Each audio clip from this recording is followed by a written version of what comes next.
نموذج للإخلاص والعطاء، نموذج للإنسانية والمهنية والعلم، ورحلة عطاء في التدريس في الجامعات المصرية لمدة 57 عام مع المعماري والمعلم عصام صفي الدين. لو سألتك انت مصري تقولي ايه؟ تقولي مصري ابن مصري وابن مصر الله عليه. لو سألتك انت مصري تقولي ايه؟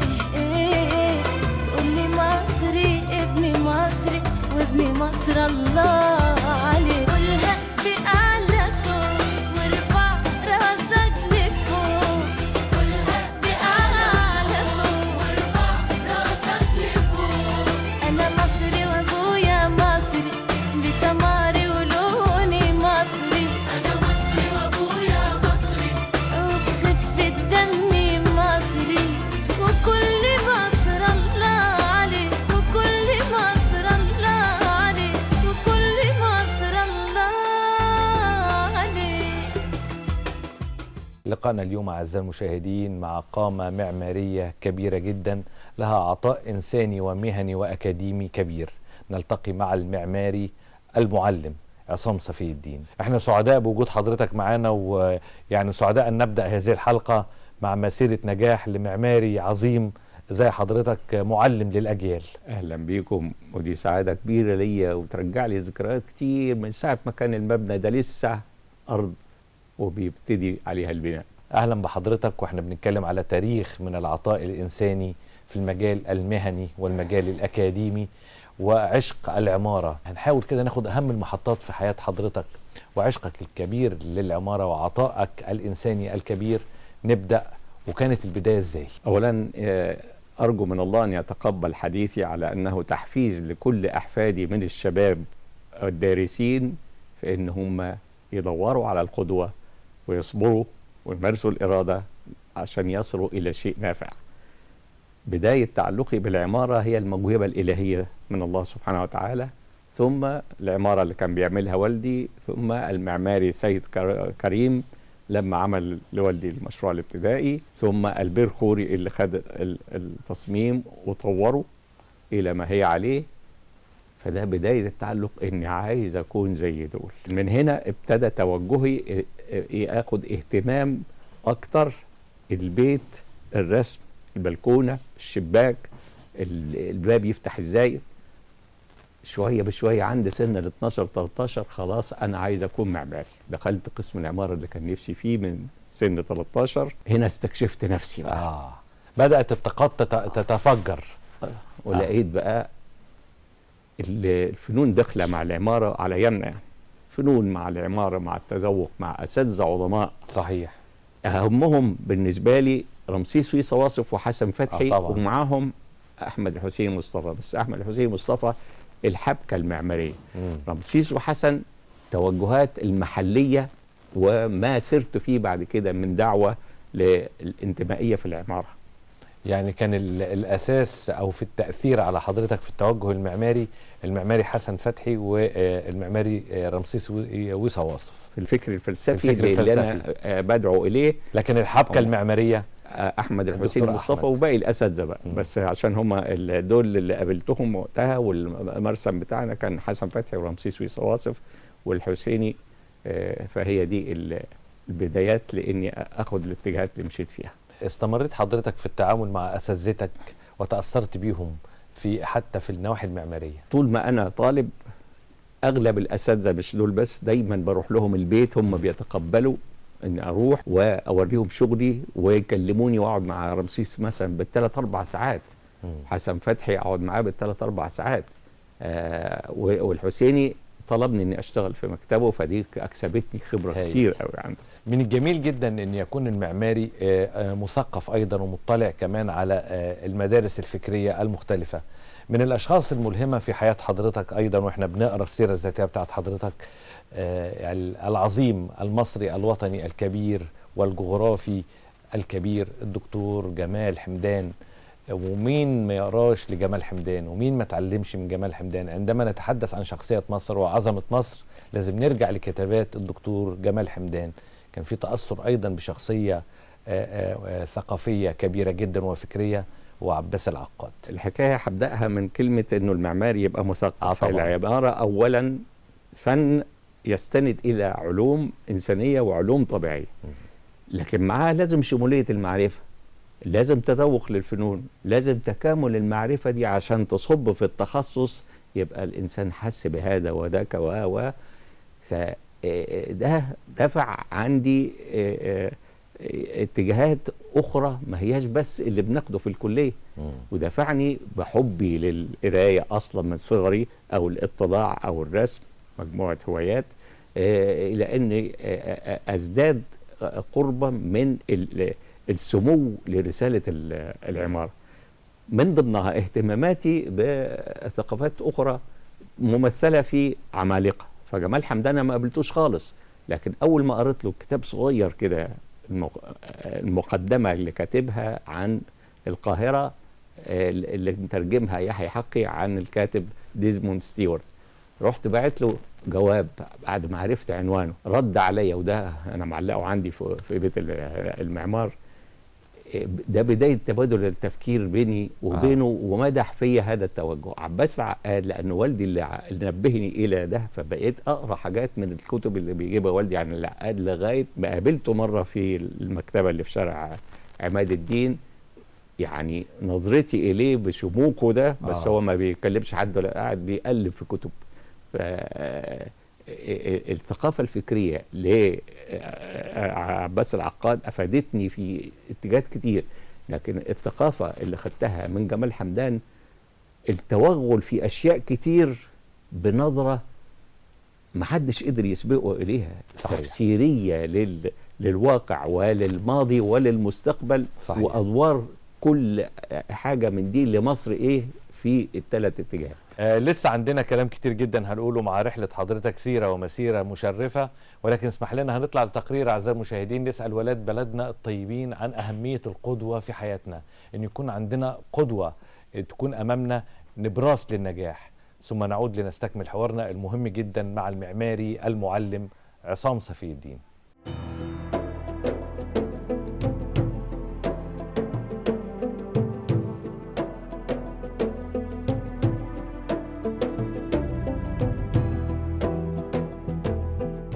قدوة في حياتنا شيء جميل، ولو الواحد مننا ما اختارش قدوة في حياته أكيد مش هيعرف يعيش. وأهم حاجة في حياتنا هي قدوتنا رسول الله صلى الله عليه وسلم. لو ما فيش قدوة زي دياتي مش هينفع الواحد يعرف يعيش، يعرف يتعامل في كل حاجة احنا بنتبعها. وبرضه القدوة في المنازل، في الأب والأم طبعا ليها عامل كبير قوي. أهمية القدوة المحافظة على هوية، واحنا قدوتنا سيدنا رسول الله نقتدي به نسعى الدنيا واخرها ان شاء الله رب العالمين. الحياه من غير قدوه يعني الواحد مش هيعرف هو هيبقى ماشي ازاي في حياته وكده. لازم يبقى عنده قدوه حسنه يفضل ماشي، يعني ماشي وراها طول عمره بيقتدي بيها. هيعيش ازاي، هيتصرف ازاي في كذا وفي كذا وفي كذا وفي كذا. القدوه ده اهم حاجه لاي انسان، بيكون دافع ليه انه يبقى عاوز يبقى زيه او يوصل لنفس المرتبه بتاعته او نفس المكانه، فبالتالي بيكون دايما محفز او عامل حفاز للبني ادم ان هو يوصل لهدفه او يوصل لحاجه.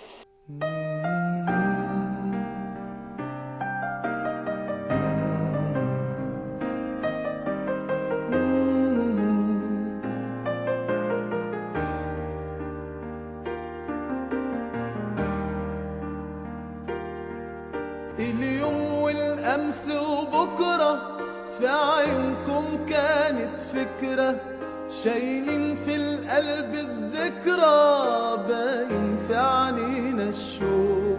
يا عيون بالحب توافي، فاتت أيام وسنين، فاكرين العمر الدافي، شايلين في القلب حنين. ومهما نقول مش كافي، في قلوبنا انتم عايشين.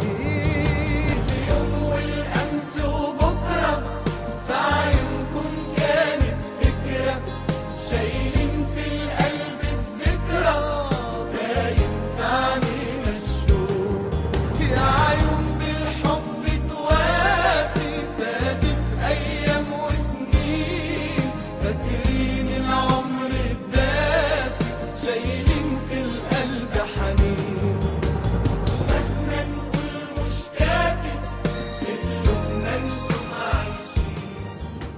أهلا بحضراتكم مرة تانية أعزائي المشاهدين. ما زلنا نواصل حوارنا الهام جدا والممتع والشيق مع المعماري المعلم عصام صفي الدين، ورحلة عطاء إنسانية ومهنية وأكاديمية كبيرة جدا.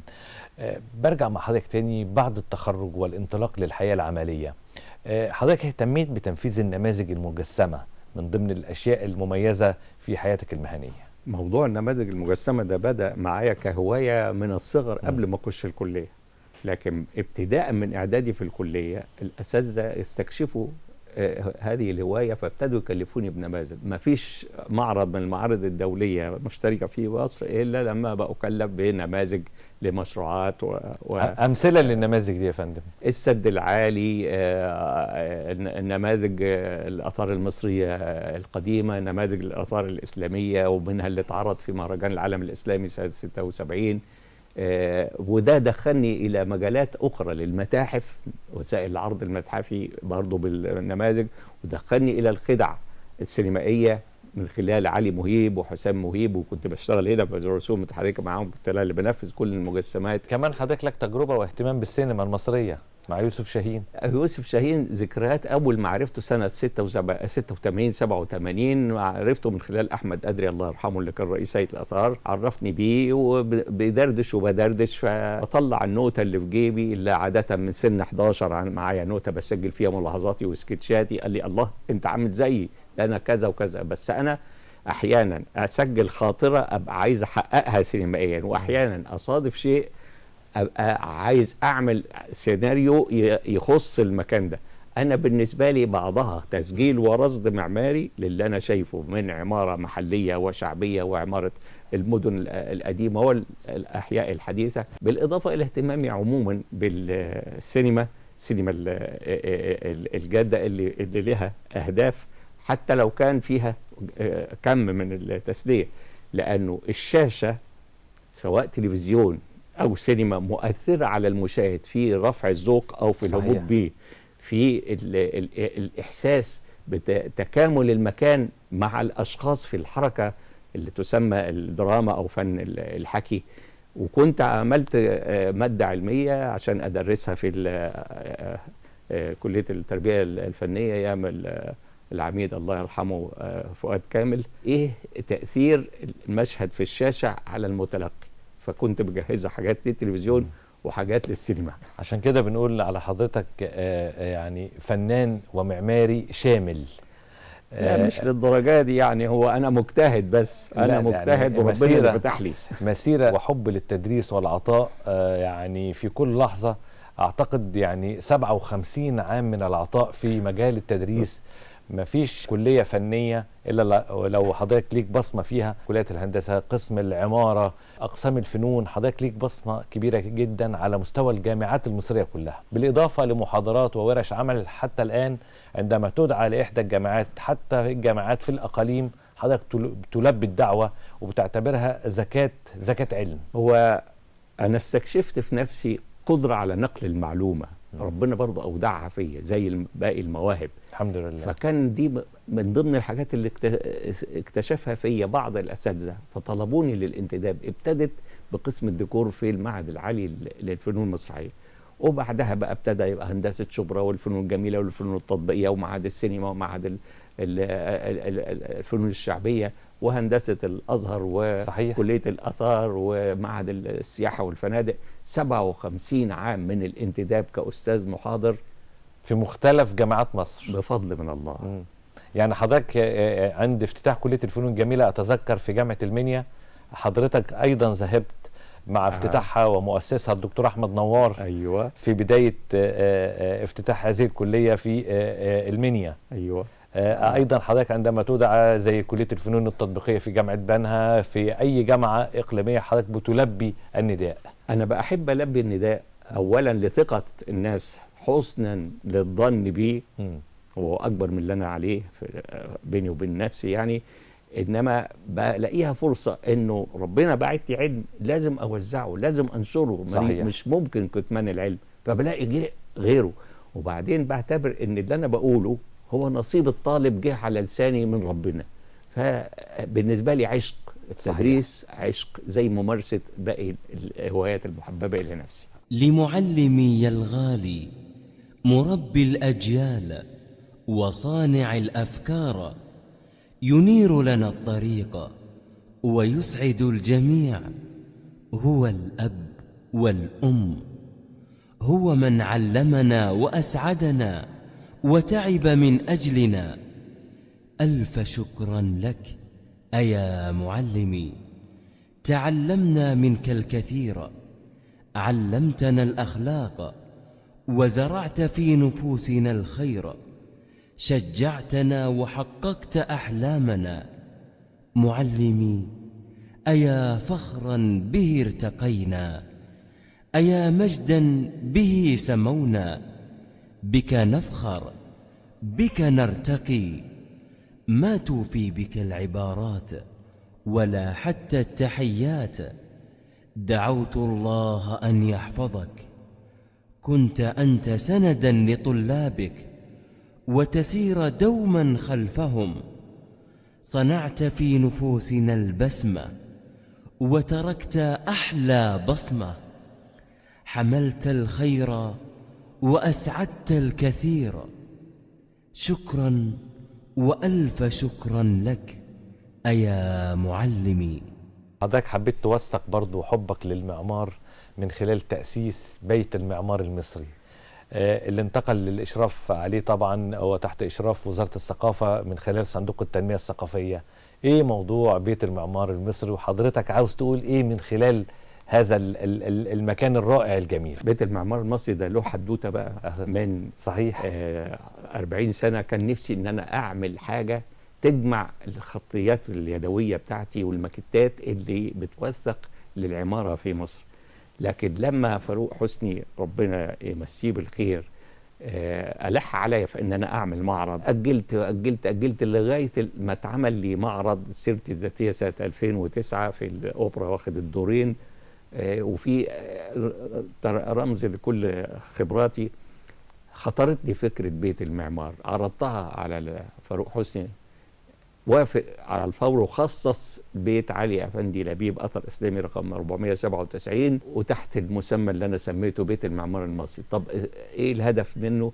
هو التاريخ للمعمار المصري. يعني كان بيت اسلامي اثر اسلامي من مسجل العصر العثماني بس بالتقاليد المباني فيه بتقاليد العصر المملوكي، بيأصل للعماره وبيؤرخ ليها، وانا واخده من ساعه بدايه الملحمه.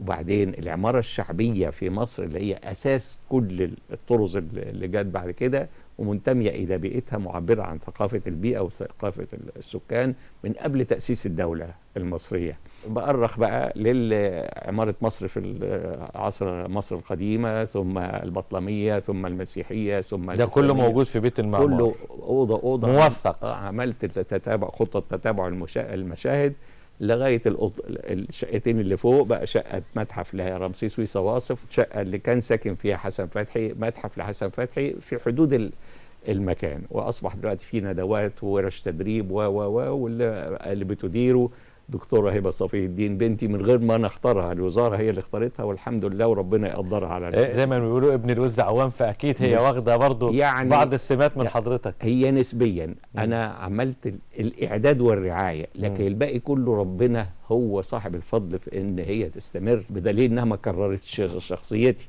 هي استفادت كتاسيس ثم انطلقت كافاق اكتر من اللي انا انطلقت اليه. حضرتك أثناء رحلتك والمسيرة العلمية والمهنية الناجحة أيضا اشتركت في إعداد وإنجاز متحف الطفل والمتحف الحربي والمتحف البحري ومتحف دنشواي ومتحف النوبة، وأيضا متحف الفنون الشعبية أو متحف المعهد العالي الخاص بالمعهد العالي للفنون الشعبية بأكاديمية الفنون. نتكلم على هذه الإنجازات وهذه المسيرة. بداية دخولي إلى المتاحف كان هو موضوع النماذج المجسمة. مع التقدم ابتديت أبقى مشارك في المادة العلمية أو في العرض المتحفي أو في وسائل الإيضاح نفسها كمجسمات وخرائط. وفي كمان متحف الكلية الحربية سنة 74 صحيح. يعني اشتغلت في متاحف كتير قوي. آخر حاجة اللي بشتغل فيها ولازم أكملها دلوقتي هو متحف الفنون الشعبية، لأن أنا اللي مؤسسه سنة 90 بس لظروف مختلفة توقف، وأنا كنت حاطط المادة العلمية والعرض المتحفي في الأربع سنين الأخيرة لما تولى الأمر الدكتور مصطفى جاد عميد معهد الفنون الشعبية، وقدر يعمل اتصالات، فالهيئة الهندسية هي اللي كملت الإنشاءات اللي كانت واقفة. هايل. وابتدينا نعيد النظر في السيناريو اللي كان معمول من سنة 90، وجددنا حاجات، واستعنا بقى بالفنان المعماري كريم الشابوري، ابن الفنان المعماري للعمارة والمتاحف حسين الشابوري، بخبرته.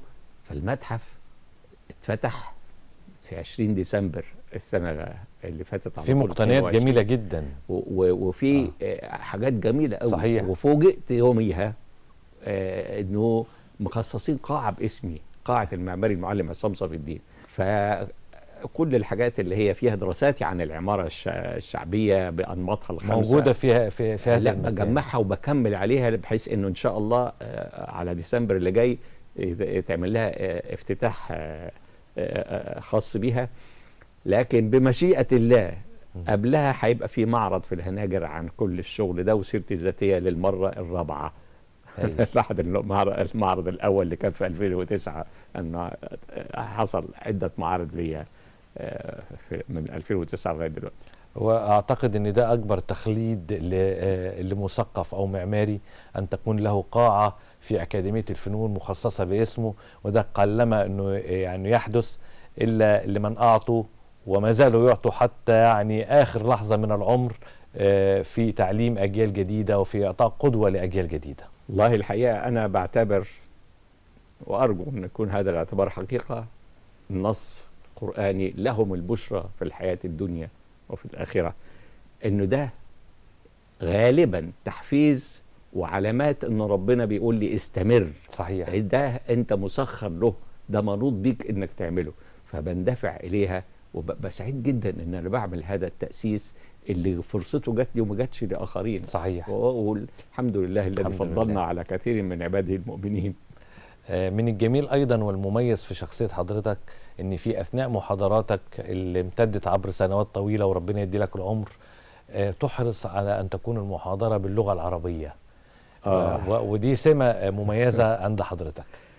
هي دي لها بدايات من بداية ما ابتديت أواظب على الصلاة في سن 17، وابتديت أتعلم كيفية التلاوة الصحيحة على قدر الإمكان في الترتيل. تفقهت نسبيا في اللغة العربية، بالإضافة إلى قراءاتي لعباس العقاد والمنفلوطي والشوقيات وجمال حمدان. فلقيت إنه ده لغتنا العربية هي اللسان العربي المبين، فابتديت أعمل محاضراتي وندواتي أو أي حاجة هشترك فيها باللغة الفصحى. يمكن في الأسئلة مع الطلبة بتبقى باللغة العامية، لكن المحاضرة نفسها ولم أجد صعوبة، لأن لقيت أنه اللغة العربية أفضل لغة بتحدد المعنى المطلوب بالضبط. صحيح. صحيح. ولما أعجز في حاجة مصطلحها العلمي أجنبي بقول دي بالأجنبي كذا، أنا نحت ليها الكلمة دي. زي مثلا اللاندسكيب، جمال حمدان قال اللاندسكيب الطبيعي، أنا بقى أسميها المشهد المرئي العام. لسه مكملين مع حضرتك، ولكن هنطلع دلوقتي نسأل ولاد بلدنا الطيبين بعد هذه الرحلة العلمية والمهنية الكبيرة لمعماري ومعلم عصام صفي الدين والعطاء الإنساني والمهني، إيه الكلمة اللي توجهها لحضرته في هذا الإطار؟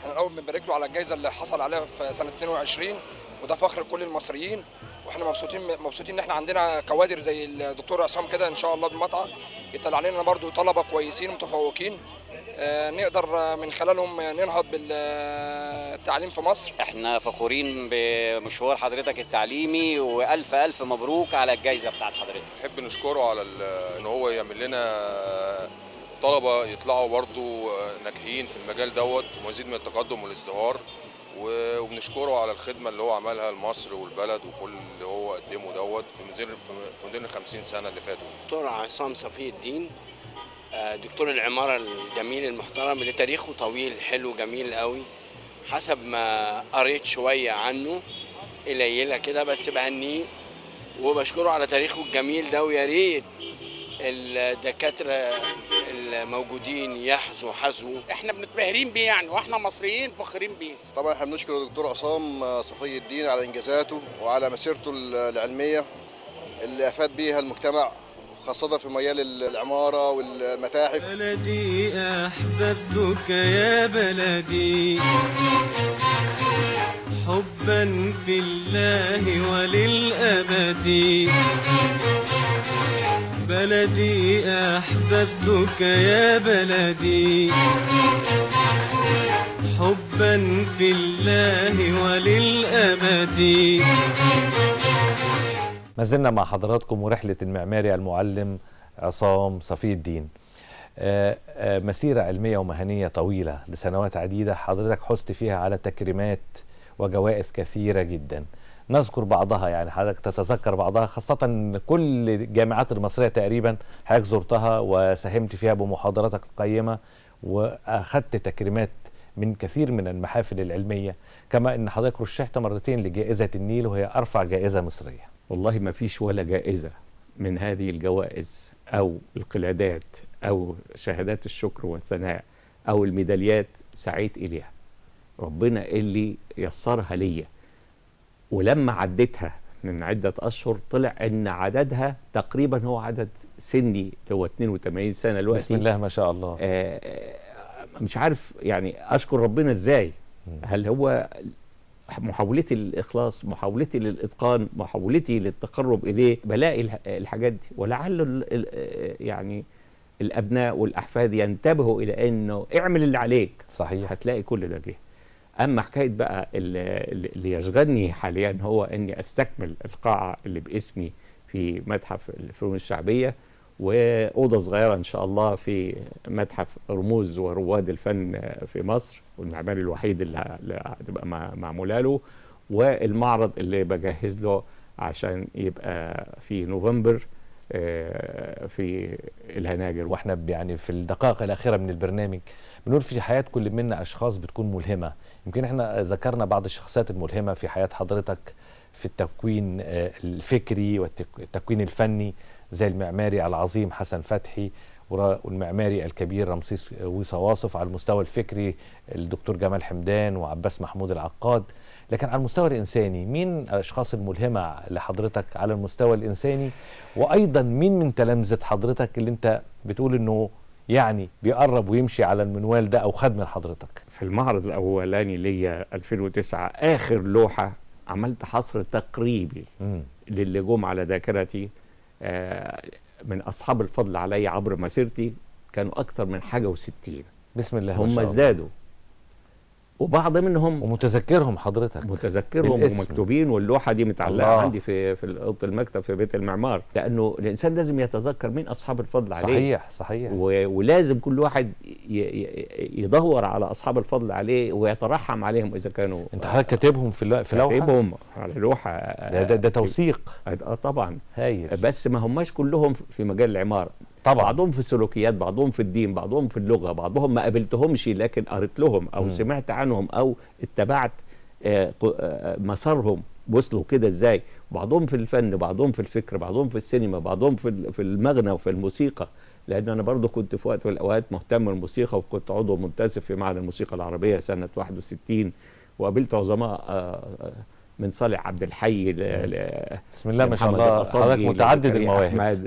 ما هو المعماري لازم يبقى كده، اللي عايز يؤدي نفع للناس لازم يجمع حصيلة من هنا ومن هنا عشان يعرف يسلك ازاي لمين، وبالطريقة وبالفئة السنية وبالثقافة اللي هيتكلم بيها. هل نقدر نقول ان لحضرتك المعماري المعلم عصام صفي الدين مدرسة خاصة بيك لها تلامذتها ولها مريديها، بلغة الصوفية كده لك مريدين؟ يعني أخجل إن أقول، بس هو فعلا في نسبة كبيرة من الصحة، بس الحمد لله إنه ما حدش كررني. أيوة. لأنه أنا طريقتي زي ما كان رمسيس وصواصف بيعلمني، طريقتي حاجة ومدرستي حاجة، لكن لما بعلم بنقل كل ما يمكن من فكر. ازين مدرستي نسبيا لاني مؤمن بيها اكتر ومؤمن بجدواها اكتر، لكن ما دام بنقل علم وعايز اربي حد وعايز اخليه ينطلق لازم اديله كل المفاتيح. صحيح. وهو ينطلق يختار اللي هو عايزه. من شويه قلنا ايه اللي بيشغل بال حضرتك، وانت حضرتك قلت انهاء المتحف او القاعه اللي باسم حضرتك في المعهد العالي للفنون الشعبيه باكاديميه الفنون. هل هو ده لو قلنا حلمك الحالي والقادم هنقول هو ده، ولا في احلام تانية؟ انا من وقت للتاني بيتجدد عندي حلم جديد، ونوتة خواطري مليانه، واللي طلعته اقل بكتير من اللي لسه ما طلعتوش. في كذا مركز بحثي اسهمت في الاعداد دي، وبعضهم هيقرب يتفتح في مثلا في جامعه الجلاله وفي اماكن اخرى. انا عايز اهدي ده كله، ايوه، بما فيه من بركه حصلت لي الى ناس كتير، اهمهم اولادي هناء العشماوي الله يرحمها عليها رحمه الله، واميره ووجدان. كل سنه وحضرتك طيب. رحله عطاء، نموذج للعطاء والانسانيه وللاخلاص. كنا سعداء ان احنا كنا في حضره حضرتك النهارده من خلال التلفزيون المصري ومن خلال برنامج ولاد البلد على الفضائيه المصريه، محاوله منا لتوثيق جزء صغير جدا من رحله عطاء يعني جميله وراقيه ورائعه وناجحه نهديها للاجيال القادمه. انا كنت سعيد ان كنت موجود في حضره حضرتك النهارده. اسمح لي ان انا اللي اشكرك واشكر البرنامج واشكر المخرجه اللي طلعت انها برضه تلميذه حضرتك في الفنون التطبيقيه من زمان، لانه دي فرصه انه الناس تشوف خبرات صحيح ومعارف ويدوروا على القدوات. انا صحيح. اللي اشكركم. بنتمنى لحضرتك الصحة وطول العمر وطول العطاء ودوام العطاء كعادتك دائما المعماري والمعلم عصام صفي الدين. شرفتنا ونورتنا. الحمد لله رب العالمين. أعزائي المشاهدين، مع شخصية ملهمة أخرى ورحلة إنسانية رائعة نلتقي ولاد البلد على الفضائية المصرية. لكم مني أرق التحيات وأطيب الأمنيات.